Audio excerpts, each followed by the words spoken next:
হাসান, আপনি আছেন? হ্যাঁ, হ্যালো।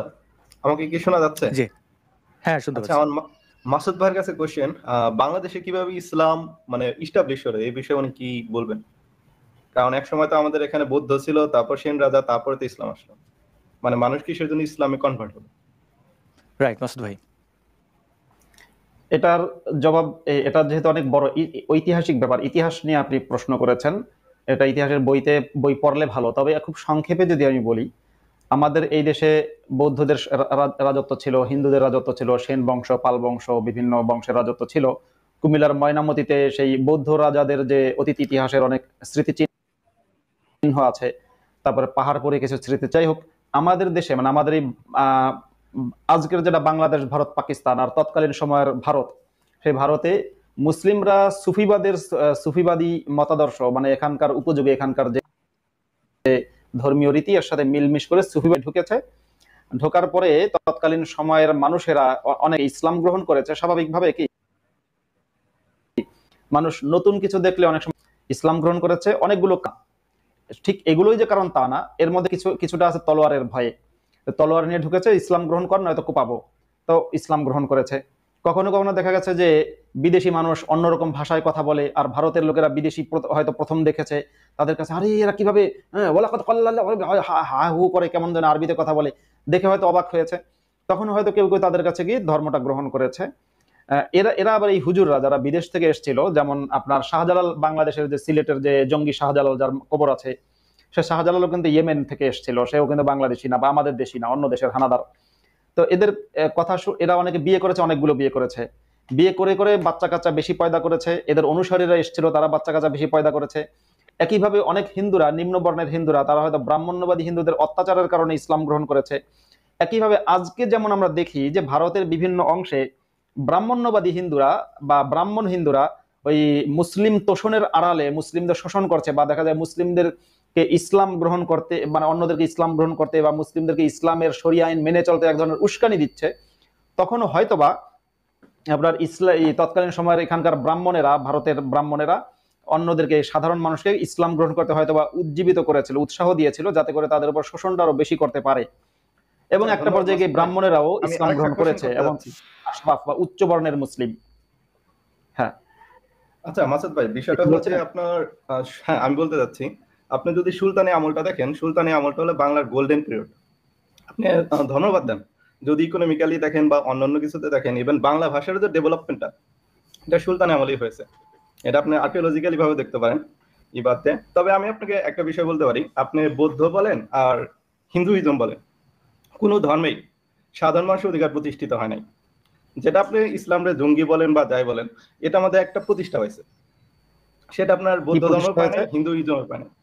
হ্যাঁ, কি সাধারণ প্রতিষ্ঠা সাধারণ হয়েছে মানুষের দেখি তো। অধিকার নাকি, সাধারণ মানুষের নাকি অধিকার প্রতিষ্ঠা হয়েছে, এটা ওনার দাবি আর কি। হ্যাঁ, একটু একটু আমাকে বোঝান কিভাবে অধিকার প্রতিষ্ঠিত হয়েছে। আচ্ছা ঠিক আছে, আমি আমার এক্সপিরিয়েন্স থেকে বলি। যেমন ধরেন আমাদের এলাকায় জমিদার বাড়ি ছিল, হিন্দুরা ছিল। এখানে হুম হুম। নিম্নবর্ণের হিন্দুরাও ব্রাহ্মণদের বাসার সামনে দিয়ে যেতে পারতো না। গেলে তাদের ধরেন জুতা খুলে যেতে হবে, বা তাদের সাথে আচরণ অন্যভাবে করতে হবে। কিন্তু ইসলাম আসার পরে কিন্তু এই জিনিসটা চেঞ্জ হয়েছে। আর আপনি যদি দেখেন 1872 সালেও যদি আসেন বা ইংরেজ শাসন আগেও দেখেন, হিন্দুরাই এদেশের সংখ্যাগরিষ্ঠ ছিল এবং ব্যাপক হারে সংখ্যাগরিষ্ঠ। বরং ইংরেজ টাইমে সেই আপনার ইসলাম বেশি প্রচার হয়েছে। আচ্ছা হাসান ভাই, আপনি বিশ্বাস না, হাসান ভাই, হাসান স্ট্যাটিস্টিক্স ভাই, দেখতে পারেন। হুম হুম হাসান ভাই, আমার একটা প্রশ্ন আপনার, আমি আপনি কিছু মনে করবেন না, আপনি আপনার হুম। এলাকা দিয়ে একটা উদাহরণ দিয়েছেন। আমি যদি বলি যে আপনার ওই এলাকার চিপা দিয়ে আপনি ইসলাম কেন বিচার করতেছেন, এখন পর্যন্ত স্টিল 2025 সালেও না, আপনি সৌদি আরবে গেলে বা আপনি আরবের দেশগুলোতে, আচ্ছা আচ্ছা ঠিক লেট আছে, মি ফিনিশ, আপনি এখন লেট মি ভারতেই দেখেন। লেট মি ফিনিশ, এই যে কিছুদিন আগেও তো লেট মি আচ্ছা আচ্ছা লেট আসাদ মি ভাই, লেট মি আপনি ভারতে দেখেন। ফিনিশ, লেট ওকে, ভাই শেষ করতে দেন।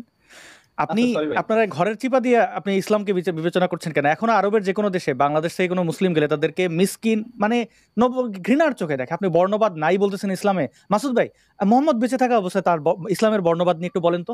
তো উনি বুঝাইলেন যে ব্রাহ্মণরা, হ্যাঁ আচ্ছা ভাই, ব্রাহ্মণরা ওই খারাপ ছিল, মোহাম্মদ, কিন্তু আচ্ছা আচ্ছা, এখানে অ্যান্সার আছে। হ্যাঁ, মাসুদ ভাই কিন্তু একটু হাসান আগে ভাই, বলছেন বাংলাদেশের সুফিবাদের হাসান ভাই, হাসান ভাই, সুফিবাদের হ্যাঁ, ইন্টার হাসান ঘটেছে। ভাই, আপনি শোনেন না, কিন্তু ওই মোহাম্মদ আপনি আসে শোনেন নাই। আপনি না। একটু একটু একটু আপনি এটা শোনেন, বুঝতে একটু হবে শোনেন, তো। একটু শোনেন। আপনি এই মোহাম্মদটা তো আপনি এখন আপনি আসছে, মানুষ তো কিছুদিন আগে হাদিসও পড়তো না, কোরআনও জানতো না। আমাদের এলাকায় অনেক হাসান ভাই একটু মুসলমান ছিল, শোনেন, কালী পূজা হাসান আচ্ছা ভাই হতো, আচ্ছা, পার্টিসিপেট করতো। হুম, একটু একটু একটু শুনতে একটা হবে, মাসুদ ভাই একটু বলেন। শুনতে হবে। আপনি অনেকগুলো পয়েন্ট, একটু, আপনি অনেকগুলো পয়েন্ট রেজ করেছেন। আপনি প্রথমে গেছিলেন বাংলা ভাষা নিয়ে, যে সুলতানি আমলে আমলে বাংলা ভাষার চর্চা হয়েছে। আপনি এই কথাটা দাবি করেছেন তো, তাই না? হ্যাঁ অবশ্যই, এবং প্রমাণও আছে। আচ্ছা, এবার এবার এবার এবার হ্যাঁ শোনেন, আপনাকে আমি যদি বলি মোগলদের সময়ে রাষ্ট্রভাষা কি ছিল? মোগলদের সময় ওরা ফার্সি করছিল।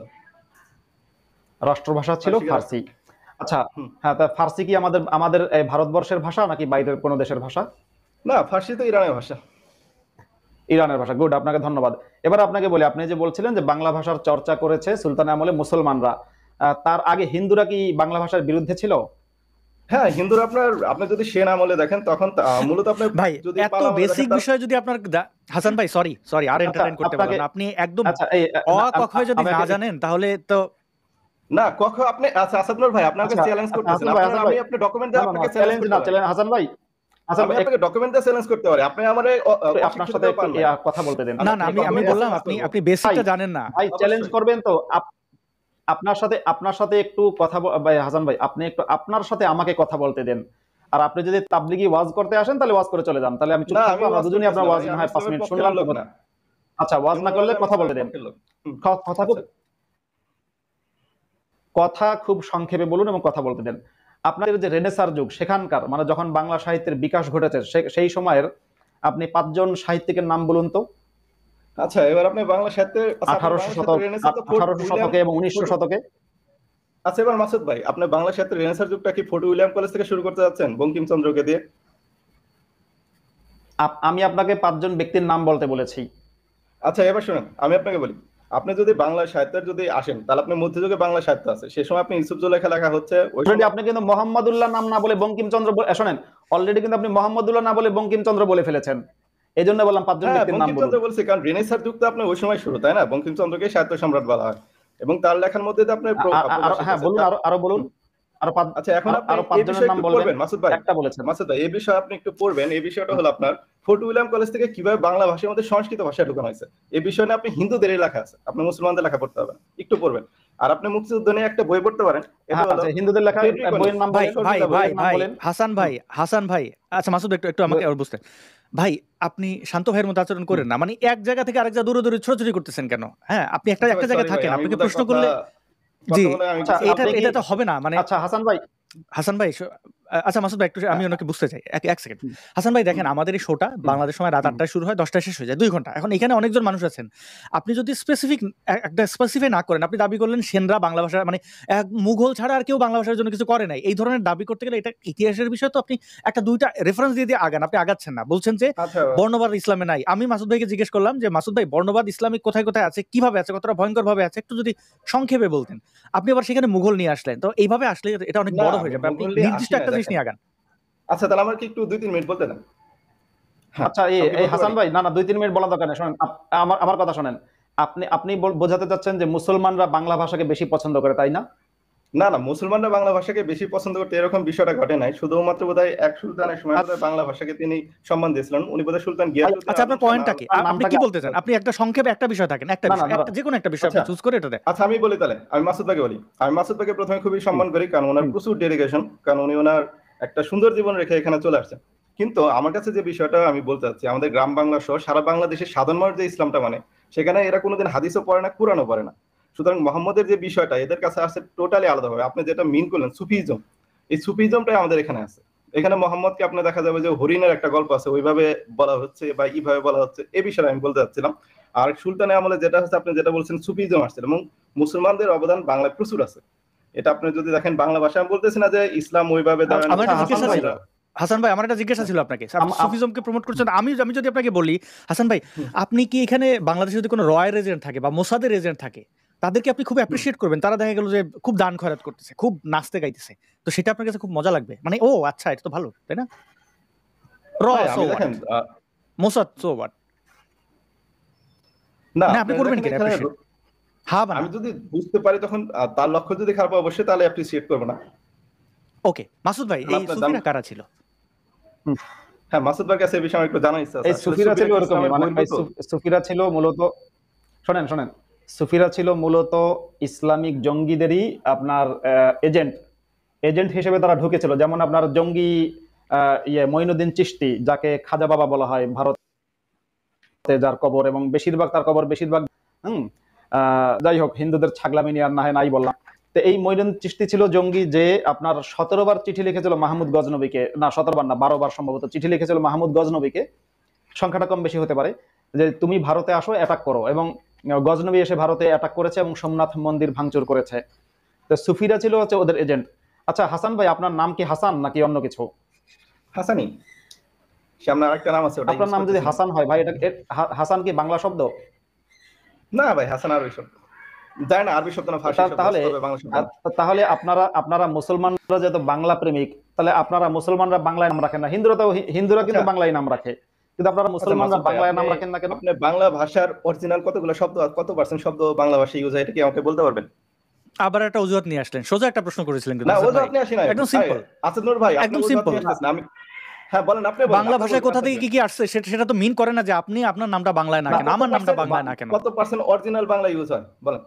আসাদ নূর ভাই তো আপনি আরবি বাংলা word use শোনেন, করতেছেন। হ্যাঁ, আমি তো বলতেছি মাসুদ ভাইয়ের নামও আরবি, original আমাদের নাম না, এটা এটা যে আমাদের না, না, ব্যর্থতা, আপনি যে না, শাক দিয়ে ব্যর্থতা মাছ না। ঢাকতে চাইতেছেন, এটা সবচেয়ে আমি বড় শাক উদাহরণ দিয়ে তো মাছ এখানে। ঢালতেছি না, আপনি তো কথাই নিচ্ছেন না আমার। আমি একটা কোশ্চেন করলে আপনি কাউন্টার করতেছেন, আপনি কাউন্টার করতেছেন আপনাকে কেন? তো মাসুদ ভাই একটা সিম্পল প্রশ্ন করছে, আপনার নামটা বাংলা, আপনি বাংলা প্রেমী মুসলমানরা এত, না, আমাদের আমি তো নামটাই তো অ্যান্সারও হিন্দুরা, দিচ্ছি। হিন্দুরা হ্যাঁ, বাংলা বিদ্বেষী বা সেনরা ওই আচ্ছা সময় আপনি বাংলা খেয়ে অ্যান্সারটা ফেলছিল। করেন, আপনি অ্যান্সারটা করেন না। আচ্ছা জি। আমি অ্যান্সার করতেছি, আপনি বোধহয় জানেন না, বাংলা ভাষায় মাত্র 5% না, ওয়ার্ড আছে এই যে যেগুলো আবার শোনেন, ভাই মুসলমান। শোনেন। ভাই আপনাকে আমি এবারে বিদায় দিলাম। এই যে ধর মাসুদ ভাই, এই কাজটা ওনারা করেন শান্তর মতো। হুম। আইসা সে নিজেকে বড় পণ্ডিত বোঝানোর চেষ্টা করবে, এক একটা বিভিন্ন দিকে দিকে ঢুকবে, আর তার ওই দিকগুলো যদি এন্টারটেইন না করা হয় বলবে আপনি জানেন না। মানে এই যে একটা ফালতু জিনিসটা, আপনি একটা সহজ প্রশ্ন করছিলেন আপনার নামটা, আমিও না, আপনি আমার যদি এই প্রশ্নটা করতেন, আমি বললাম ভাই এটা আমি রাখি না, আমার নামটা আমার পরিবারের সদস্য রাখছে। কেন রাখছে? আচ্ছা তারা আরবিকে ভালোবাসে। এখান থেকে প্রমাণ হয় যে বাংলার প্রতি ইসলামদের মানে ইসলামের কতটা প্রেম। তো সেই ঠিক আছে ভাই, এক একটা চ্যাপ্টার নিয়ে আসেন, এটা এটা এইভাবে আসলে কথা বলা সম্ভব নয়। আমরা অন্য একজনকে যুক্ত করি। হাসান ভাই কিছু মনে করবেন না, এবং হাসান ভাইয়ের মতো যারা আছেন তারাও কিছু মনে করবেন না। ভবিষ্যতে যুক্ত হলে একটা নির্দিষ্ট বিষয় থাকবেন, কারণ ডিসকাশন এইভাবে আগায় না। আপনি এক একটা জিনিস আপনারা জিজ্ঞেস করলেন নাম কি, আপনি বললেন বাংলা ভাষায় কত পার্সেন্ট ভিন্ন ভাষা যুক্ত হয়েছে, সেটা তো ভাই প্রশ্ন না। বাংলা ভাষায় যদি বিভিন্ন ভাষাই যুক্ত হইতো এবং সেটার যদি একটা বিশাল ইম্প্যাক্ট থাকতো, তাহলে এটা তো আন্তর্জাতিক মাতৃভাষা হইতো না। আর আমাদের এটা কোর ভাষা, আমি আপনি এই যে বাংলায় কথা বলছি তাও হইতো, এটা বাংলা থাকতো না, অন্য কিছু হয়ে যেত। সেই চেষ্টাটা অবশ্য আরবরা করছিল, আহ, সেই চেষ্টাটা করছিল তারা, কিন্তু আমরা মিস্টার আস্তিক আপনি আছেন। হ্যালো, আমাকে শোনা যাচ্ছে? হ্যাঁ শুনতে পাচ্ছি। হ্যাঁ শুনতে পাচ্ছি। আচ্ছা, আমার একটা কোয়েশ্চন ছিল যে গত কিছুদিন আগে হচ্ছে কি যে ইন্ডিয়াতে এই যে ওয়াকফ বোর্ডের যে নতুন বিলটা সংশোধন করে দিল, তো ওইখানে যে আইনটা সংশোধন হয়েছে ওইটা নিয়ে বাংলাদেশে বেশ ভালো তুলপার হচ্ছে। তো অনেকেই বলতেছে যে এরকম হচ্ছে গিয়ে বিধর্মী বা হিন্দু ধর্মের মানুষজনকে হচ্ছে গিয়ে ওদের বোর্ডে ঢুকাইতে হবে, এটা হচ্ছে গিয়ে অনুচিত। ওরা হচ্ছে গিয়ে এরকম উদাহরণ টানতেছে বাংলাদেশে যেগুলা মন্দির বা এরকম যে মার্কেট টার্কেট আছে ওগুলো তো হচ্ছে গিয়ে মুসলিম ধর্মের কেউ নাই। তো ওই মুসলিম ধর্মের কেউ নাই। তো আমার কথা হচ্ছে যে এরা যে এরকম বাংলাদেশে এখন একটা সেকুলারিজম ভাব অনেকেই দেখাচ্ছে যে না বাংলাদেশে সবাই উদার সম্প্রীতি, বা ধরেন যে স্বরাষ্ট্রমন্ত্রী থেকে শুরু করে সবাই খুব সম্প্রীতি বলতেছে।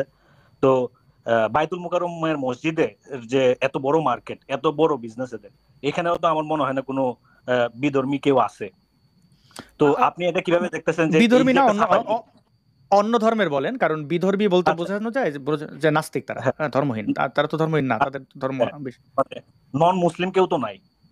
তো হ্যাঁ, তো ইন্ডিয়া যদি নিজেকে সেকুলার রাষ্ট্র হিসেবে দাবি করে, তো ওদের প্রত্যেকটা জিনিসের তো সেকুলার হওয়া উচিত, যে রাষ্ট্রীয় ভাবে, যে ওদের যেহেতু অনেক সম্পত্তি আছে ওই বোর্ডটার, তো এটাও তো রাষ্ট্রীয় ভাবে পরিচালনা করা উচিত। তো এই জিনিসটা এই যে একটা আপডেট আসলো প্রসেসটাতে, এটা কি আসলে মানে মানবিক ভাবে এটা এগেইনস্টে যায় যে না এটা হওয়া উচিত না বা এটা হওয়া উচিত, এরকম বিষয়গুলা মানে এই যে রিসেন্ট আপডেটটা আপনি কিভাবে দেখতেছেন?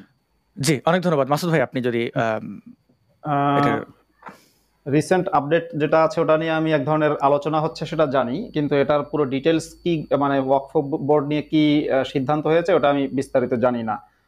তবে শুধু এটুকু বলতে পারি যে ওয়াকফ বোর্ডের একটা আইন ছিল, মানে ইন্ডিয়ান সরকারিভাবে সে আইনটা ছিল অত্যন্ত অত্যন্ত নিকৃষ্ট মানের আইন একটা ধর্মনিরপেক্ষ দেশে, যে মুসলমানরা যেখানে নামাজ পড়বে সেটাই ওয়াকফ সম্পত্তি হিসেবে বিবেচিত হবে, এই ধরনের আইন ছিল।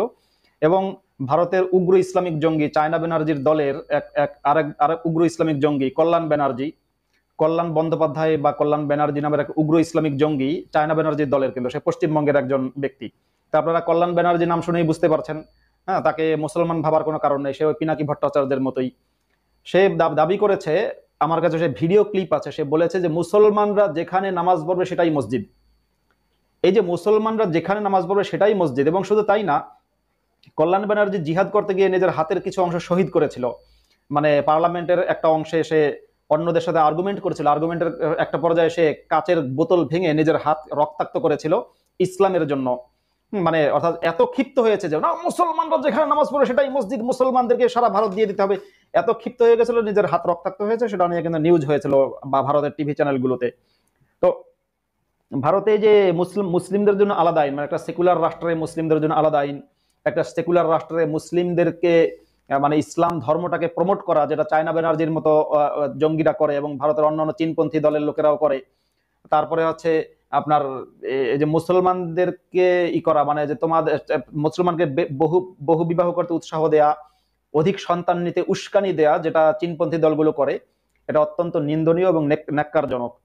বাংলাদেশের আমি ভেবেছিলাম, আমার মনে হয় বাংলাদেশিদের উচিত, বাংলাদেশিরা কি করে, ভারতের বিরুদ্ধে বিক্ষোভ মিছিল করে, কেন যে ভারত নাকি হিন্দুত্ববাদ কায়েম করছে। আমার তো মনে হয় বাংলাদেশিদের উচিত ভারতের বিরুদ্ধে বিক্ষোভ মিছিল করে এই জন্য যে ভারত ইসলামিক সন্ত্রাসবাদকে প্রমোট করছে।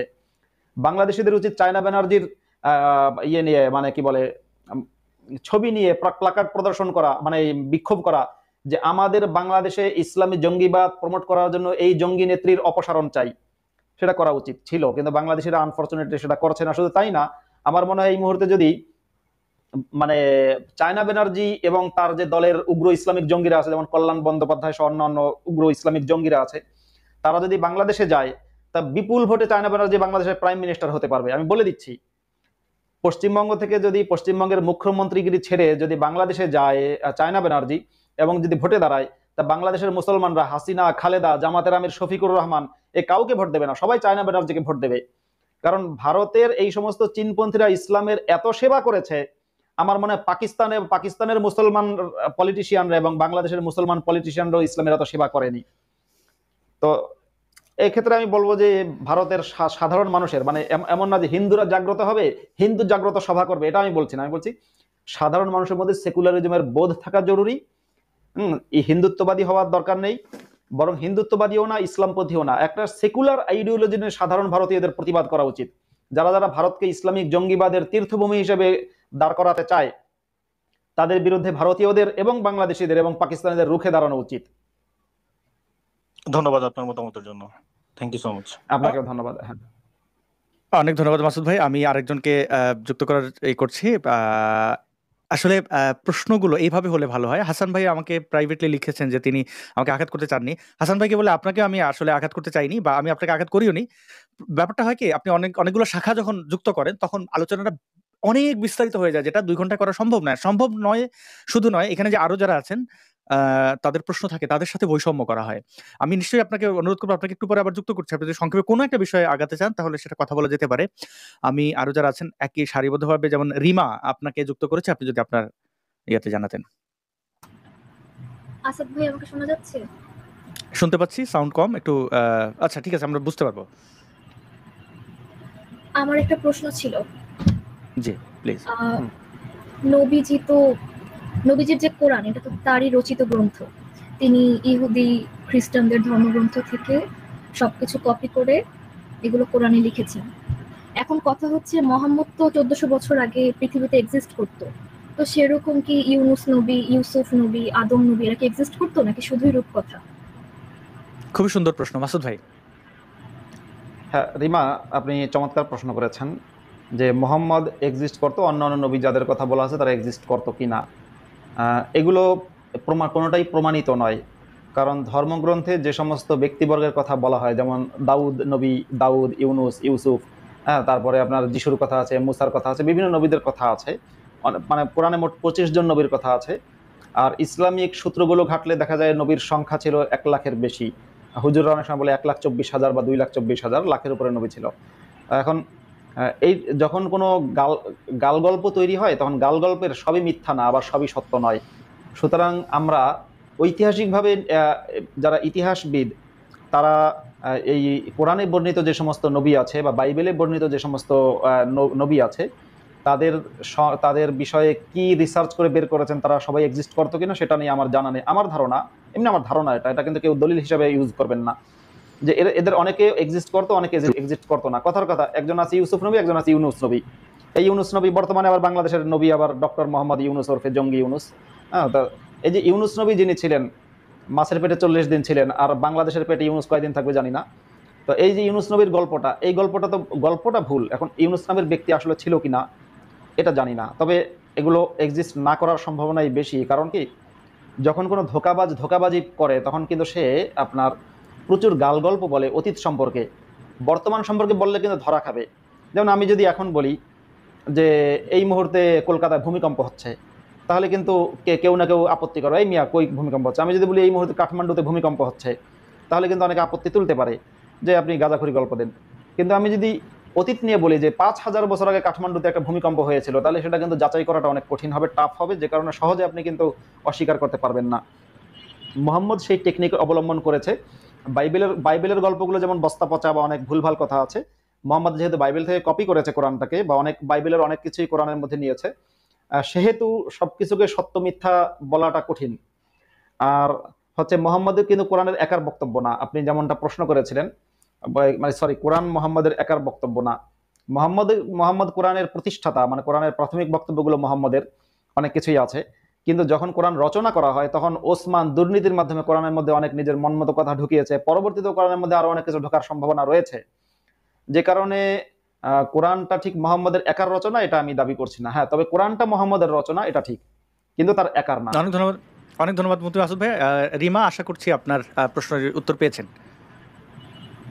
আমার আরেকটা প্রশ্ন ছিল, যদি সংক্ষেপে করেন। জি। ইহুদি, খ্রিস্টান এবং ইসলাম ধর্ম তো আব্রাহামিক ধর্ম। তো 1400 বছর আগে মুহাম্মদ তো ইহুদি এবং খ্রিস্টানদের নবী হিসেবে নিজেকে দাবি করেছিলেন। সেরকম কি 2000 বছর আগেও যিশু অর্থাৎ ঈসা নিজেকে ইহুদিদের শেষ নবী হিসেবে দাবি করেছিলেন? হ্যাঁ, এটা আমি জানি, মানে বাইবেল আমি পড়েছি এবং জানি। যীশু খ্রিস্ট নিজেকে মানে পৃথিবীর শেষ নবী এবং ঈশ্বরের পুত্র এটা দাবি করেছেন। এবং যদি ঈশ্বরের পুত্র দাবি করেন, বিতর্ক আছে, ওটা ইয়েরা আপনার যারা জিহোভাস উইটনেসেস তারা বলে যে তিনি ঈশ্বরের পুত্র দাবি করেছেন, মানে খ্রিস্টানদেরই একটা সেক্ট জিহোভাস উইটনেসেস, তারা বলে যে তিনি পুত্র দাবি করেছেন প্রতীকী অর্থে, আসলে আসলে আসলে পুত্র সেরকম না। আবার রোমান ক্যাথলিকরাও বলে যে যীশু খ্রিস্ট ঈশ্বরের পুত্র, তারাও বলে যে পুত্র মানে হচ্ছে একেবারে সহবাস করে হয়েছে, সেরকম না, এটা ঈশ্বরের বিশেষ রূহ থেকে এসছে, এ ধরনের। তা যিশু নিজেকে শেষ নবী বা পৃথিবীর, উনি বলেছিলেন যিশু, যেটা বাইবেলে আছে, আই অ্যাম দ্য ওয়ে, যে আমি হচ্ছি পথ। এবং তিনি নিজেকে রিডিমার বলেছেন, যে কারণে ব্রাজিলে একটা স্ট্যাচু হয়েছে যেটা পৃথিবীর সবচেয়ে বৃহত্তম যীশু খ্রিস্টের মূর্তি, ওটাকে হচ্ছে বলা হয় ক্রাইস্ট দ্য রিডিমার।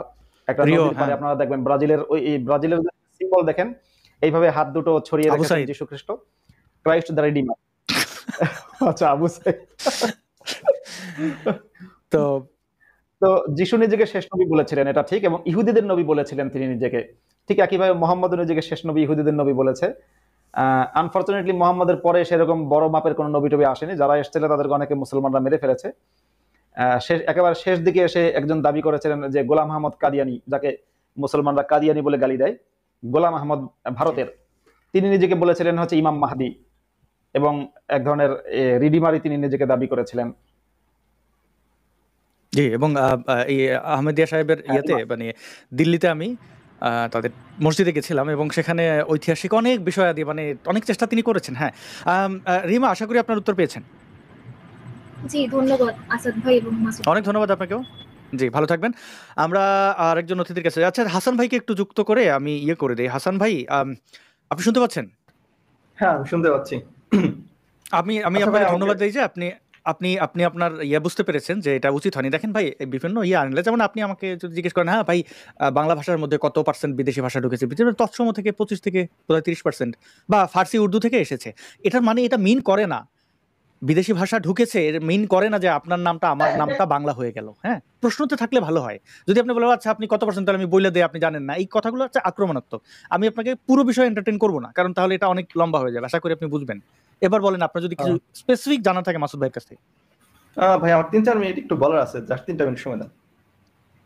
আপনি প্রশ্ন করেন, একটা বিষয় প্রশ্ন করেন। আমি তো দেখেন আমাদের শোটা আর 1 ঘন্টা চলবে, তো আমার সবাইকে নিতে হবে। আপনি যদি একটা প্রশ্ন করতেন, আপনার যদি ব্যক্তিগতভাবে ডিসকাস করতে হয়, তাহলে মাসুদ ভাইয়ের সাথে ইমেইলে যোগাযোগ করে আপনারা ফোন নাম্বার বা মেসেঞ্জার কথা বলে নিতে পারেন। মানে আপনি যে ডিসকাশনটা করতে চাইতেছেন সেটা আমাদের আসলে এই অনুষ্ঠানটার সাথে যায় কিনা, মানে আসলে দর্শকরা সেই আসলে এইটা আপনি একটু যদি বিবেচনা করতেন হাসান ভাই, আশা করি আপনি তো বুঝতে পারবেন। আমাদের এই লাইভটা হচ্ছে প্রশ্নোত্তর। আপনি হাসান ভাই দেখুন এখানে লেখা আছে ইসলাম বিষয়ক প্রশ্নের সদুত্তর। এটা কিন্তু প্রশ্নোত্তর পর্ব। আপনার যদি ইসলামের ব্যাপারে কোনো আশা করি বিশেষ বুঝতে প্রশ্ন পারছেন। থাকে, আমি আরেকটু মনে করি দিই ভাই, আমি আমার দর্শকদের, জি প্লিজ আরেকটু বলে রাখি যে আমার এই দর্শকদের মধ্যেও এই অনুষ্ঠানে একটা ঘটনা ঘটেছিল যে মাসুদ ভাইকে এসে বারবার একটা লোক মানে বিরক্ত করছিল, হ্যাঁ, উপদ্রব আর কি। তাকে আমি থামালাম যে ঠিক আছে ভাই, আপনি এই আলোচনা করতে চান, ঠিক আছে আপনার সাথে আমি কথা বলবো। পরে একটা শোতে 1 ঘন্টা ভাই, বিশ্বাস করেন হাসান ভাই, এত বিরক্ত মানুষ হয়েছেন, আপনি ওই ভিডিওটার আছে কমেন্টে গেলে দেখতে পাবেন যে সেই লোকের উপরে আমাকে বলছে ভাই আপনারা, আমার দর্শকরা, যে সময় কেন নষ্ট করেন, মানে একটা লোক এতটা বিরক্ত করতে পারে। ওই অভিজ্ঞতা থেকে বলতে চাই যে অন্য কোনো প্রসঙ্গে না গিয়ে হাসান ভাই প্লিজ যদি আপনি একটা বিষয়ে থাকেন এবং প্রশ্নটা করেন যেটা আপনি করতে চাইছিলেন সুফিজম নিয়ে, আপনি করেন। আচ্ছা, তাহলে প্রথমে হলো মাসুদ ভাইয়ের মেল অ্যাড্রেসটা আমাকে একটু যদি দিতেন, আমি মেল করতাম তাহলে ওনাকে। আমি এক্ষুনি আপনাকে মাসুদ ভাইয়ের ইমেল অ্যাড্রেসটা দেখিয়ে দিলাম। এই দেখেন এখানে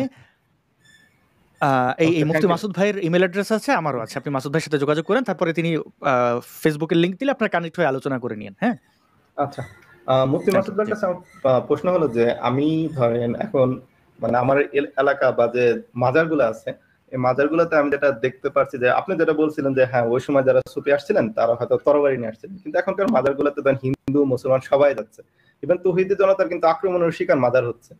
মানে এই বিষয়টা নিয়ে আপনি কি বলতে চাচ্ছেন যে ওই সময় যদি কিন্তু ইবনে বতুতা কিন্তু আপনার শাহজালাল রাজা ওইভাবে বলেন নাই যে এই বিষয়টা জানতে চাচ্ছি যে মাজার আক্রমণ রেখে আপনি সাপোর্ট করেন। জি মাসুদ ভাই, এটা উনি কিন্তু একটা গুরুত্বপূর্ণ পয়েন্ট বলেছেন যে 100-র উপরে এই সরকার আসার পরে মাজার আক্রমণ হয়েছে, এবং যারা আক্রমণ করেছে তারা কিন্তু উগ্রপন্থী মুসলমান।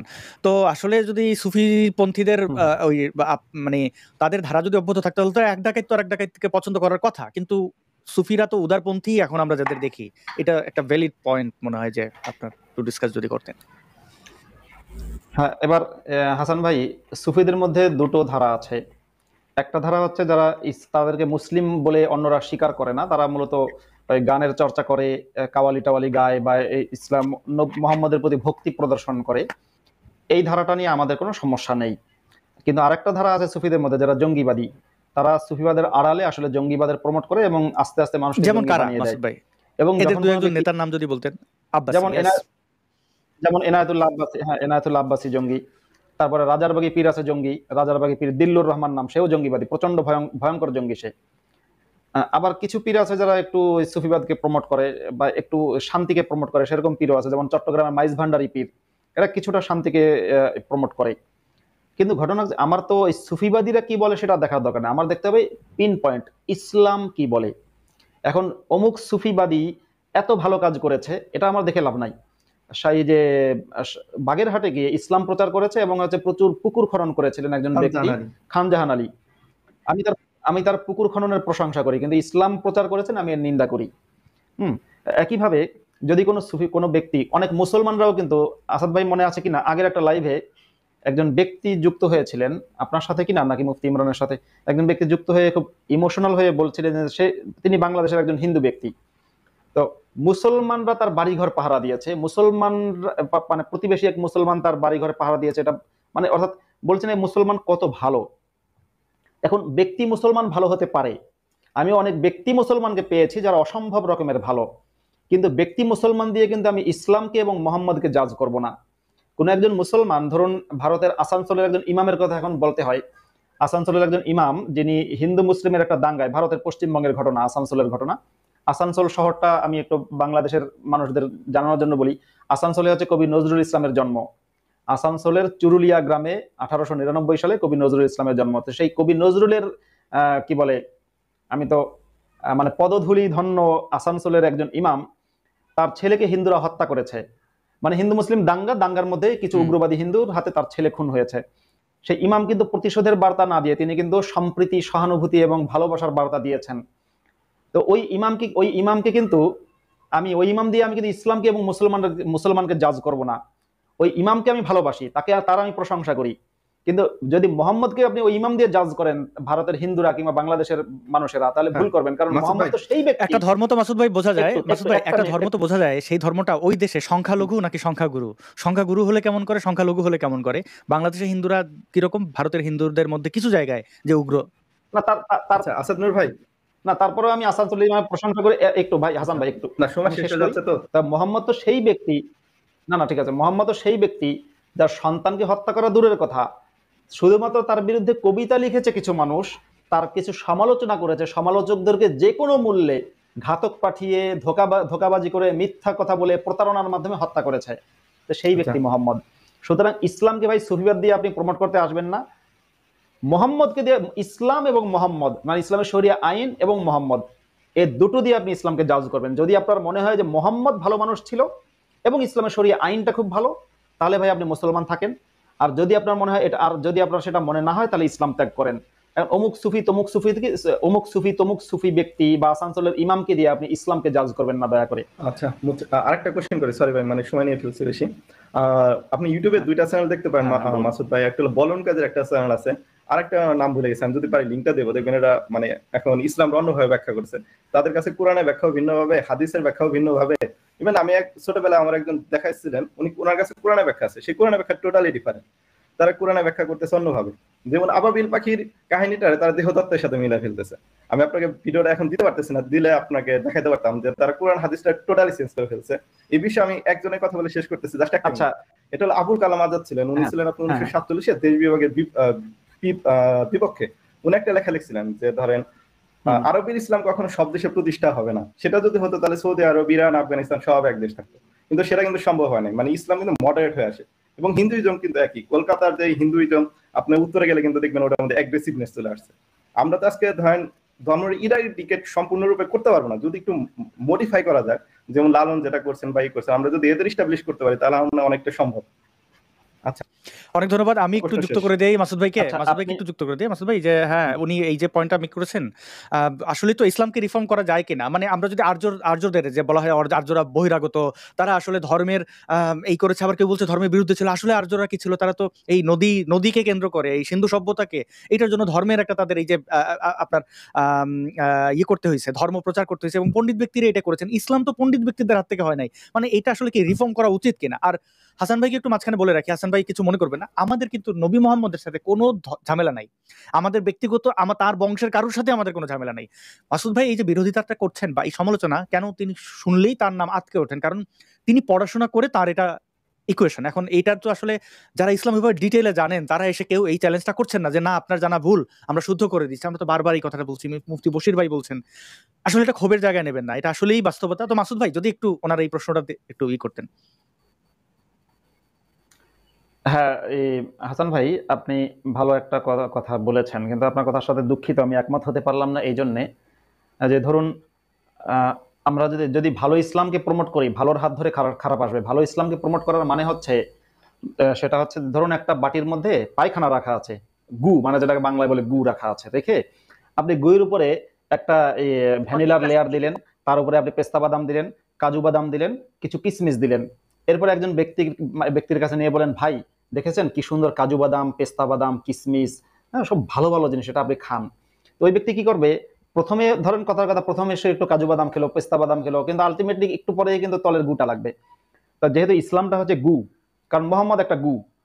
এখন আপনি যদি ওই যে আপনি যেমন ভারতের প্রথম শিক্ষামন্ত্রী ছিলেন তিনি মাওলানা আবুল কালাম আজাদ, এবং একসময় কংগ্রেস সভাপতিও ছিলেন, তাকে দিয়ে কিন্তু ইসলাম না। একইভাবে ভারতের একজন প্রেসিডেন্ট ছিলেন আব্দুল কালাম নামে, আপনি চেনেন মনে হয়, তাকে বলা হয় ভারতের মিসাইল ম্যান, খুব বড় মাপের একজন বিজ্ঞানী। আব্দুল কালামকে ভারতের হিন্দু মুসলিম নির্বিশেষে সবাই ভালোবাসে, মানে হিন্দুরাও ভালোবাসে, এমনকি বিজেপির লোকেরাও তাকে ভালোবাসে, কারণ তিনি ছিলেন অসাম্প্রদায়িক। আপনি যদি তারপরে ভারতের সঙ্গীতজ্ঞ ছিলেন ওস্তাদ আব্দুর রশিদ খান, বা ভারতে অসংখ্য আছে, আমাদের বাংলাদেশেও আছে। রুনা লালার কথা যদি বলি, এখনো রুনা লালা হিজাব পরে আল্লাহ আল্লাহ করা শুরু করেননি, ভবিষ্যতে কি হবে জানি না। আমি তাকে সম্মান করি, যেহেতু তিনি এখনো এই বয়সেও তিনি এখন ধর্ম নামক ফালতুর দিকে মন না দিয়ে তিনি এখনো নিজের মতো আছেন। তো তো এই ব্যক্তিরা বা শিল্পাচার্য জয়নুল আবেদিন কিংবা কবি জসিমউদ্দিন এদেরকে দিয়ে কিন্তু আমরা ইসলামকে জাজ করব না।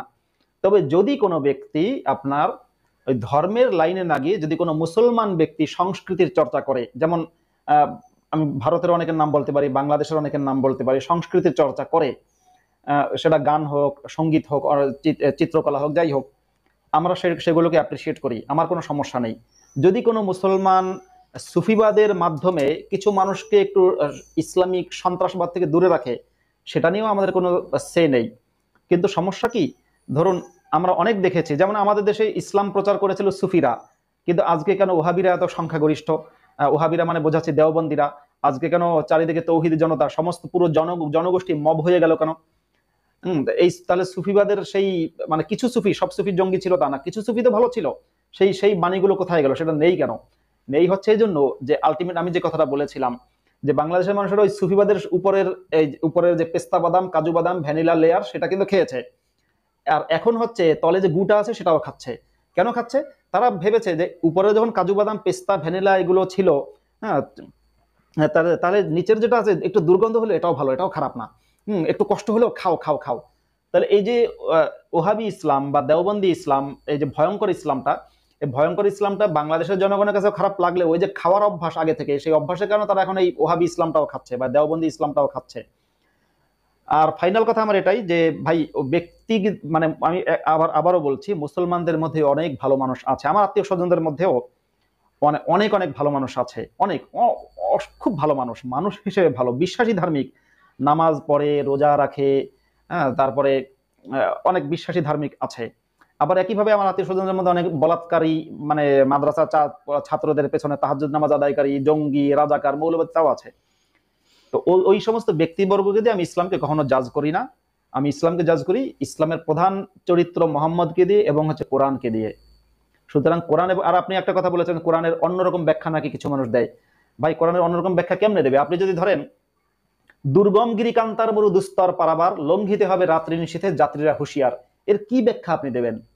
আপনি এটাকে কি এই ব্যাখ্যা দেবেন যে দুর্গম গিরি দিয়ে আসলে বোঝানো হয়েছে যে তাল গাছের উপরে পেঁচা, আর কান্তার মরু দিয়ে বোঝানো হয়েছে হচ্ছে টাইটানিক জাহাজ, দুস্তর পারাবার দিয়ে বোঝানো হয়েছে সেই টাইটানিক জাহাজের ভিতরে থাকা হচ্ছে লিওনার্দো ডিক্যাপ্রিও, মানে সিনেমার। হ্যাঁ, আপনি কি সেটা বলবেন? ভাই একেবারে স্পষ্ট বক্তব্য কোরআনের মধ্যে যেখানে আছে কাতিলুল লাযিনা লা ইউমিনুনা বিল্লাহি ওয়ালা বিল ইয়াউমিল আখির, কোরআনে যেখানে আছে বলা হচ্ছে কাতিলুল লাযিনা ইয়ালুনাকুম মিনাল কুফফারি ওয়াল ইয়াজিদু ফীকুম গিলযাহ, একেবারে স্পষ্ট একটা ভাষা, তো আরবি তো একটা ভাষা, সেই ভাষাটা এমন না যে বিলুপ্ত ভাষা না, পৃথিবীর 24টা দেশের মাতৃভাষা আরবি, পৃথিবীতে কোটি কোটি মানুষ আরবি জানে, ইনফ্যাক্ট আমিও আরবি জানি। এখন এই যেখানে বলা আছে কাতিলু, তোমরা যুদ্ধ করো, কি ব্যাখ্যা দেবেন এটা? এটা কি ব্যাখ্যা দেবেন যে জামাতের আমির যেভাবে বুকে হাত দিয়েছে এবং গালে চুমু খেয়েছে সেটার ব্যাখ্যা দেবেন, নাকি ছোট চুমুক দেওয়ার ব্যাখ্যা দেবেন? এটা অন্য কোনো ব্যাখ্যা হয় না। যদি কেউ ব্যাখ্যা ভুলভাল দেয়, সেই ব্যাখ্যা ঘটনা আছে যখনই মানুষ আরবিটা জানবে, যখনই মানুষ গুগল সার্চ করবে, যখনই মানুষ প্রকৃত জ্ঞানের সন্ধান করবে, তখন ওই ব্যাখ্যাকাররা না ধরা পড়বে এবং আলটিমেটলি কি হবে, মানুষ আবার জঙ্গি হবে। ধরেন আপনি আজকে একজন মানে কাতিলু দিয়ে আপনি আপনি কাতিলু দিয়ে উদ্দেশ্য করলেন যে চুমু দেয়া, আপনি লিখলেন কাতিলু মানে হচ্ছে চুমু দেয়া, সুতরাং কাতিলুল কুফফার মানে হচ্ছে কাফেরদের চুমু দাও। এখন একজন আপনি আপনার কথা মতো না একজন এটা বিশ্বাস করলো এবং সে গিয়ে গিয়ে কাফেরদেরকে চুমু দেওয়া শুরু করলো, কাফের, সরি আমি এটা এই শব্দটা কোরআনের ভাষা ব্যবহার করছি, আমি নিজে কাফের বলি না কাউকে, সে কাফেরদেরকে চুমু দেওয়া শুরু করলো। এখন 2 দিন পরে তো ওই ব্যক্তি কোনো না কোনো ভাবে আরবি ভাষার জেনে হোক, যেভাবে হোক, সে তো জানতে পারবে, সে হোক বা তার সন্তান হোক, জানতে পারবে যে আসলে কাতিলু মানে হচ্ছে চুমু দেয়া না, কাতিলু মানে হচ্ছে কোপাকুপি করা, যুদ্ধ করা, লড়াই করা, হত্যা করা। তখন তো ভাই সে এটা মানবে না। আর এজন্য আমি ওই মানে ইসলাম আমি পাইয়ে গেছি মাসুদ ভাই, সুগার কোটিং করে প্রচার আমি করা পাইয়ে গেছি। এই ভাইটি হাসান ভাই আমাদের লিংক দিছিলেন, যে লিংকে দেখা যাচ্ছে এই যে ব্যক্তি, আপনি কি এই ব্যক্তির কথা বলছেন যে বলন কাজী ওনার নাম, আপনি যে ইসলামের কথা বলছেন হাসান ভাই? হ্যাঁ, ওনার কথা বলছি। আচ্ছা দেখেন, এই কি ওনার একটা ভিডিও যে বাদপাড়া সহ সব বেসরকারি প্রাথমিক বিদ্যালয়ে জাতীয়করণের জন্য এবি পার্টির অফিসে মহাধিমান বলন কাইজি, ওনার নাম কাইজি। হ্যাঁ, তো এখন আর কিছু বলার নাই, এ যে কোন ইসলাম আনতেছে আমি আপনারা বলে দেই। আমি তার কথা শুনি নাই, তার ভিডিও কয়েকটা দেখেছি, দেখে মনে হচ্ছে যে আচ্ছা আমি আপনারা বলে দেই, কিছু কিছু জিনিস বোঝা যায়। এইখানে এবি পার্টির এই যে ফুয়াদরে দেখতেছেন, এই ফুয়াদ হচ্ছে কোনো এজেন্সির লোক, হতে পারে ডিজিএফআই অথবা র, কোনো একটা, আমি জানি না কোনটা। বাট সে এজেন্সির লোক। প্রমাণ হিসেবে সেনাবাহিনী প্রেসিডেন্টকে কুত্তার বাচ্চা বলে গালাগালি করার পরে সে কিন্তু অ্যারেস্ট হয়নি। কোন ক্ষমতার বলে সে বাইরে থাকে এটা আপনি বুঝে নিন। বাংলাদেশে কারোর ক্ষমতা অতীতের হয় নাই, এখনো এই সরকারের এমন কেউ নাই, শুধু সরকারেরও না, এইরকম কথাবার্তা বলে অ্যারেস্ট ছাড়া মানে পুরো চ্যালেঞ্জের মধ্যে তাকে রাখা। এটা বুঝতে হয় কে আর তাদের উদ্দেশ্য কি, তারা যে কোন ইসলাম প্রতিষ্ঠা করতে এসেছে, এরা যে কোন গোত্র। পেঁয়াজের ভাই মানে বলে না রসুন, আপনি একটা রসুন আলাদা আর একটা রসুন আলাদা করে বললেন যে দুইজন দুই গোত্রের, না যে কোয়া এক জায়গায়। আমি এটা বের করতেছি, সামনের পর্বতে আমি আপনাকে দেখাবো এর ধান্দা। আর আপনি আর হাসান ভাই, আপনি এই যে ব্যারিস্টার ফুয়াদ যেখানে আছে, মানে আপনি যে ভালো ইসলামের কথা বলছেন, ব্যারিস্টার ফুয়াদ কোথাও থাকা মানে ওসামা বিন লাদেন থাকা। ব্যারিস্টার ফুয়াদ তো যেমন তেমন জঙ্গি না। ফুয়াদের সাথে যার সম্পর্ক, সে যদি আপনার কি বলে, মানে যার অনুষ্ঠানে ফুয়াদ থাকে, সেই ব্যক্তি যদি পৃথিবীর সবচেয়ে বড় শান্তিকামী হয়, আমি তাকে পৃথিবীর সবচেয়ে বড় সন্ত্রাসী বলবো। ফুয়াদের সাথে যার সম্পর্ক ভাই, শুধু ফুয়াদের সাথে বন্ধুত্ব থাকাই একজন মানুষের জঙ্গি হওয়ার জন্য যথেষ্ট। এরা এজেন্সি দিয়া এগুলো একটা ধারা তৈরি করার চেষ্টা করতেছে, এটা বুঝবেন পরে। ভাই মাসুদ ভাই, আপনি একটু ভিডিওগুলো যদি দেখতেন, বলুন কাজের আরেকটা লিংক দিছি, তাহলে বোধহয় আপনি একটু ভালো হতো। ওয়েল আমরা সামনের সপ্তাহে রান্না করে আনবো তাকে, কোনো চিন্তা করেন না। তারে আমি এক জায়গায় বুঝে গেছি। জি জি প্লিজ। আচ্ছা, একটা হলো বাঙালি জাতীয়তাবাদ। আমি কখনো বিশ্বাস করি না ভাই যে বাংলাদেশে ধরেন ইসলামিক উগ্রতা প্রতিষ্ঠিত হবে। কারণ 1971 একটা কাহিনী আছে, 1952-তে আমরা ভাষার জন্য আন্দোলন করছি, এবং 1971 কিন্তু আমরা বিহারি মুসলমানদের প্রচুর পরিমাণে হত্যা করছি, বাংলাদেশি মুসলমানদের।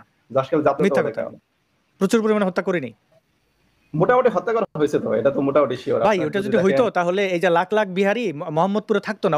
ওইটা আসলে ভাই জামাত শিবিরের পক্ষ থেকে একটা প্রোপাগান্ডা, যেটার পক্ষে কোনো প্রমাণ নাই। প্রত্যেকটা আমার একটু ভালো করে জানতে হবে। তবে আমি শুনছিলাম 3-4 তারিখে নাকি 300 বিহারি মার হয়েছে চট্টগ্রামে।